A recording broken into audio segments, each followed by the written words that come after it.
आप सभी को मेरा नमस्ते। तो ये जो मैंने पहले शेयर किया था पहला पार्ट छठ पूजा का, आज दूसरा पार्ट शेयर कर रही हूँ। तो लास्ट अगर आपने देखा होगा तो मैंने कोसी भरना स्टार्ट करने तक दिखाया था, आज मैं उसके आगे आपको दिखाऊंगी। तो आज देते हैं उगते हुए सूरज को अर्घ। तो जो कोसी वाला पार्ट था उसमें करना क्या होता है, कोसी एक चौखट जैसा बनाते हैं मिट्टी का, और उसके बाद इस तरीके से इस पे बनाते हैं आटे की रंगोली, और इसी तरीके से अभी इस चौखट को सजाते हैं। पहले हम गन्ने का बना लेते हैं मंडप और उसके बाद इस तरीके से सजाते हैं। तो यहाँ पे जो भी व्रत वाली औरतें हैं वो सजाती हैं। तो ये माता का स्वरूप मानते हैं, तो इनको लग रहा है उपटन, फिर सिंदूर, और उसके बाद फल फूल पूड़ी हलवा चना जो भी हम सजाते हैं, खिलाते हैं, भोग लगाते हैं, वो हम यहाँ पे चढ़ाते हैं। अब ये जो दो आप वाइट और पिंक कलर का बास्केट जैसा देख रहे हैं ना, यही है कोसी। कोसी भरना यही कहते हैं कि इनके जैसे हम आंचल में गोद भराई वगैरह में सामान डालते हैं ना, फल फूल, वैसे ही यहाँ पे कोसी भरी जाती है छठी मैया की। और यहाँ पे इस तरीके से हर तरफ फल और सब जो भी चढ़ाना है वो चढ़ाते हैं और दिया जलाते हैं। तो ये जो कोसी होता है ना, ये लोग मन्नत करते हैं कि कोई चीज़ पूरा होता है ना तब भरी जाती है। और यहाँ पे आप देख रहे होंगे हर तरफ दिया लगा है, तो ये दिया जलाना होता है। ये दिया रात भर जलता है, तो लोग इसको जग के देखते रहते हैं कि दिया पूरी रात जलना चाहिए।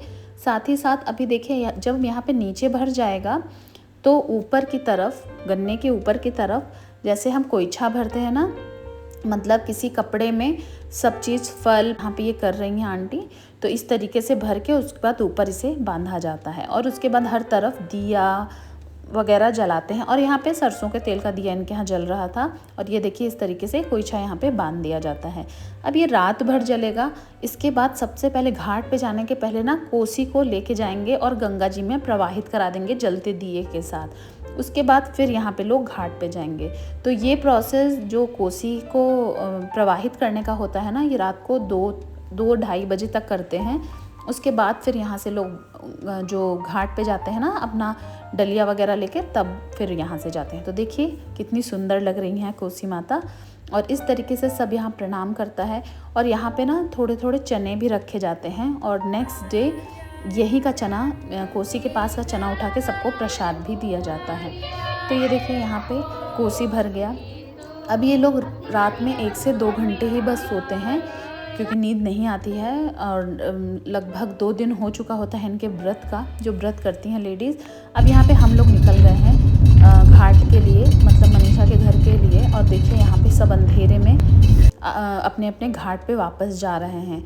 तो यहाँ पे इस तरीके से सब डलिया लेके जाते हैं। अब जैसे मेरे घर होता है तो हमारे यहाँ तो घर पे ही घाट बनता है, तो हमें इतना दूर नहीं जाना होता है। लेकिन यहाँ पे अब देखिए जो लोग लेके जा रहे थे ना डलिया, अब कोसी ये लोग प्रवाहित करके आ गए हैं, मतलब मनीषा के पापा प्रवाहित कर चुके हैं। अब यहाँ पे ये भैया लोग ये डलिया लेके जा रहे हैं।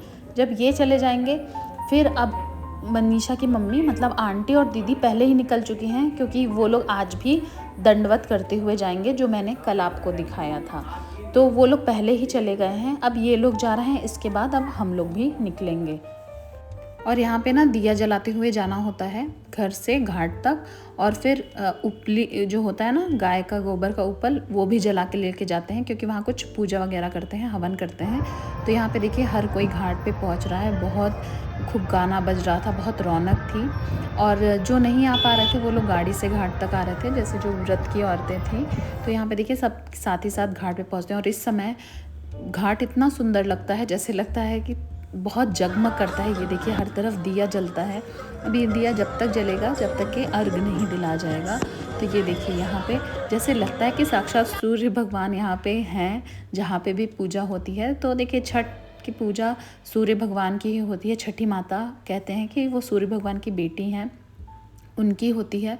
और आप एक चीज़ देखेंगे कि बिहार में जब हम पटाखे खरीदते हैं ना, तो पटाखे दिवाली से ज़्यादा हम लोग छठ के लिए रखते हैं। तो यहाँ पे बहुत लोग बहुत पटाखे वगैरह जला रहे थे, और घाट बहुत ही ज़्यादा सुंदर लग रहा था। और बहुत ज़्यादा अंधेरा भी रहता है, तो इसीलिए लोग टॉर्च वगैरह कुछ उजाला करके जाते हैं। शहरों में तो हर तरफ लाइट लगी होती है, यहाँ पे भी लगी थी, लेकिन थोड़ी सी प्रॉब्लम होती है गाँव में, तो वो एडजस्ट हो जाता है, लोग यूज्ड टू हैं।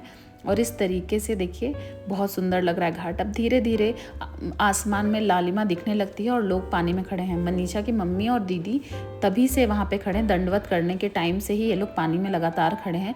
इस बार ठंड कम थी, वरना बहुत ठंड में भी लेडीज़ सारी पानी में खड़ी रहती हैं, सूर्य भगवान का इंतज़ार करती हैं। और यहाँ पे देखिए सूर्य भगवान के निकलने का समय हो गया है, थोड़ा थोड़ा उजाला हो गया है और हम लोग बहुत खुश थे। छठ इसलिए भी इम्पॉर्टेंट है कि कोई कहीं पे भी रहता है उस समय वो अपने घर ज़रूर आता है। तो छठी मैया की कृपा से एक बार परिवार इकट्ठा ज़रूर होता है। तो इसीलिए बिहार के लोगों का आप देखेंगे वो नौकरी छोड़ देंगे लेकिन छठ पूजा नहीं छोड़ते हैं, क्योंकि ये बहुत इम्पॉर्टेंट दिन होता है उनके लिए। अब तो ये ऑल ओवर द वर्ल्ड मनाने लगे हैं, क्योंकि देखिए नेचर तो हर जगह है, तो नेचर की पूजा हर जगह होनी चाहिए। तो इसीलिए छठ की पूजा सिर्फ बिहार की पूजा नहीं है। यहाँ पे ये दीदी का बेटा है जो उनको बहुत दुलार करता, बहुत प्यार करता है। तो बच्चों के लिए भी छठ करते हैं, परिवार के लिए ही करते हैं। तो छठी माता सबके बच्चों की रक्षा करती हैं। ये है मनीषा की दीदी, जिनको मैंने पूरे पूजा में परेशान किया है और ये बार बार मेरे से भागती थी कि मैं रिकॉर्डिंग ना करूँ, और मैंने दौड़ा दौड़ा के रिकॉर्डिंग करती थी ज़्यादा, क्योंकि ये थोड़ा सा कैमरा शाई हैं। और यहाँ पे शुरू हो गया है अर्घ देने का प्रोसेस। तो यहाँ पे इस बार हम लोग छठ नहीं कर रहे थे, हमारे घर नहीं हो रहा था, तो सिर्फ दीदी और उनका परिवार और फिर मनीषा का परिवार, यही लोग छठ में अर्घ दे रहे थे। हमें कुछ नहीं यहाँ पे करना था, लेकिन हम लोग दर्शन करने गए थे और प्रसाद भी लेने गए थे, क्योंकि आज का प्रसाद बहुत ज़्यादा इम्पॉर्टेंट होता है। लोग कोशिश करते हैं कि जिन्होंने व्रत रखा है उसके हाथ से उन्हें प्रसाद मिले। अच्छा, ये चीज़ आप इसलिए भी इम्पॉर्टेंट होती है क्योंकि देखिए जब ये कुछ भी नहीं खाते पीते और सिर्फ पूजा करते हैं, तो इस समय इनके अंदर की वाइब्रेशन बहुत ज़्यादा पॉजिटिव होती है। तो इनके हाथ से प्रसाद मिलना बहुत ज़्यादा पावरफुल माना जाता है। और यहाँ पे देखिए सूर्य भगवान धीरे धीरे दर्शन देना स्टार्ट कर रहे हैं, तो आज इनका इंतज़ार रहता है। और यहाँ पे लास्ट में ना दूध से और जल से अर्घ देते हैं इनको। और छठी मैया से सब लोग प्रार्थना करते हैं कि अगले साल भी आप इसी तरीके से सबको इकट्ठा करें और हमें शक्ति दें। और ये देखिए पुरानी परंपरा को बनाते हुए मनीषा की मम्मी पहले उनके पापा के पैर छू रही हैं, और उसके बाद जो भी उनसे बड़े हैं, जैसे माँ है तो माँ ने मना कर दिया कि आप व्रत हैं, हम लोग गले मिल सकते हैं, लेकिन आप व्रत हैं तो आप पूजा पैर नहीं छुएंगे। इसके बाद सारे लोग, जितने भी व्रत के लोग थे, सबका पैर छूते हैं। आप घाट पे जाएंगे, आप कहीं किसी के भी सूप पे अर्घ दे सकते हैं, और उसके बाद आप किसी से भी प्रसाद ले सकते हैं। सब आपको सिंदूर लगाते हैं।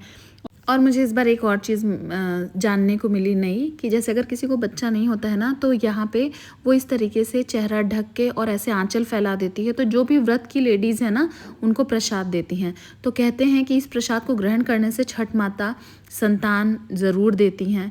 और ये कुछ फ़ोटोज़ हैं, मुझे बहुत अच्छा लगता है छठ पूजा। तो होप आपने भी दर्शन किया होगा। छठ माता आपकी सबकी सारी इच्छा पूरी करें, सबके परिवार की रक्षा करें, सबको सुखी रखें। तो होप मेरा ये वीडियो आपको पसंद आया होगा। पसंद आए तो लाइक करें, अपना कमेंट ज़रूर दें। मिलती हूँ अपने नेक्स्ट व्लॉग या रेसिपी में। थैंक यू, नमस्ते, हैप्पी छठ।